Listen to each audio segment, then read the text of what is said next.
25 करोड़ लोगों का ये मुल्क है। इसमें से जो 40 साल तक की उम्र के लोग हैं 18-19 करोड़ हैं, 80% हैं, और जो 30 साल तक की उम्र के हैं वो भी तकरीबन 60% हैं।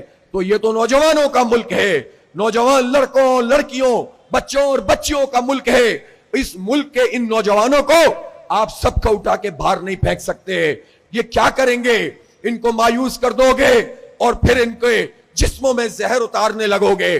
पाकिस्तान के तालीमी इदारों में हमारे बच्चों और बच्चियों को मुनशियात का आदी बनाया जा रहा है, आइस का नशा आम किया जा रहा है। कौन कर रहा है ये? क्या पुलिस की मर्जी के बगैर कोई मुनशियात का अड्डा चल सकता है? और ये पुलिस का निजाम नीचे से लेकर ऊपर तक एक मरबूत निजाम होता है। वो अहकामात भी लेते हैं और भत्ता भी पहुंचाते हैं। इसका मतलब यह है कि अगर हमारी नौजवान नस्ल के जिस्मों में जहर उतारा जा रहा है, हुक्मरान तबका इसमें मुलव्वस है। मुनशियात तुम इनको दे दो, लेकिन इनको तालीम नहीं दो, इनको रोजगार नहीं दो, इनको आईटी की एजुकेशन इतनी महंगी कर दो कि इनके बस में ना रहे। डॉक्टर और इंजीनियर बनना इनके लिए दुश्वार हो जाए।